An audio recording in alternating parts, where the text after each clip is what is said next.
안녕하세요. 김상학 변호사입니다. 저는 대한변호사협회 공식인증 제주 형사전문변호사이자 제주지방법원 재판부별 국선변호사, 제주지방법원 논스톱 국선변호사를 역임하면서 수많은 형사사건의 변론을 성공적으로 수행해왔으며 현재 다수의 형사사건을 수임하여 변론하고 있습니다. 형사사건 중에서도 업무방해죄는 생각보다 자주 발생하는 범죄입니다. 특히 술자리에서의 소란, 영업장 난도, 인터넷 댓글이나 리뷰로 인한 영업방해 등 다양한 형태로 문제가 될 수 있습니다. 문제는 이미 집행유예 전력이 있는 상태에서 다시 업무방해 혐의로 수사를 받게 되는 경우입니다. 이러한 상황에서는 단순 초범보다 훨씬 불리하게 판단될 수 있으며 경우에 따라 실형 선고 가능성까지 거론될 수 있습니다. 오늘은 제주 업무방해 변호사의 관점에서 업무방해 집행유예 전력이 있는 재범 사건에서 선처를 받기 위한 현실적인 대응 방안을 설명드리겠습니다.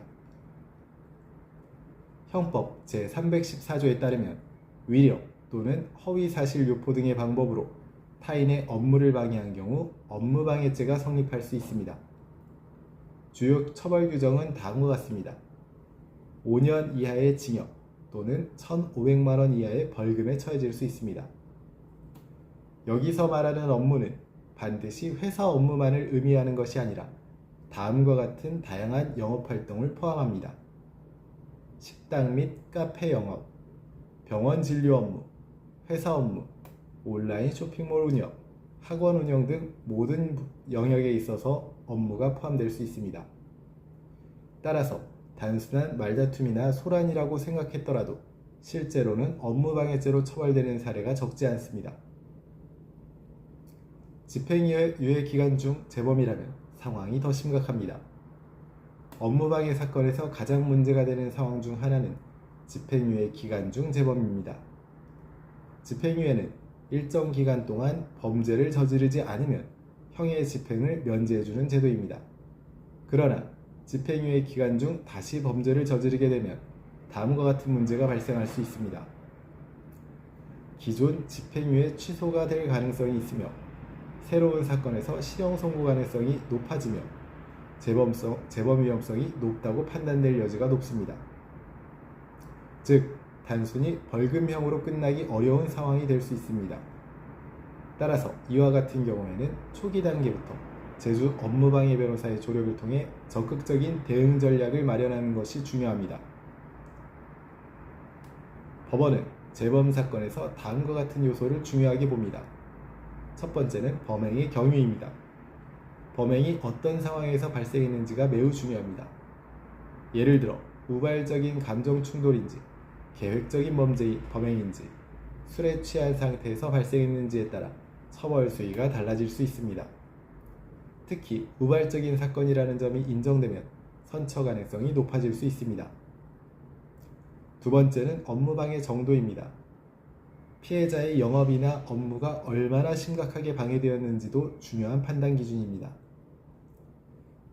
영업 중단 시간, 매출 피해 발생 여부, 고객 이탈 발생 여부, 직원 안전 문제 등에 있어서 여러 가지 요소가 고려되고 피해 규모가 크지 않은 경우에는 선처 가능성이 상대적으로 높아질 수 있습니다.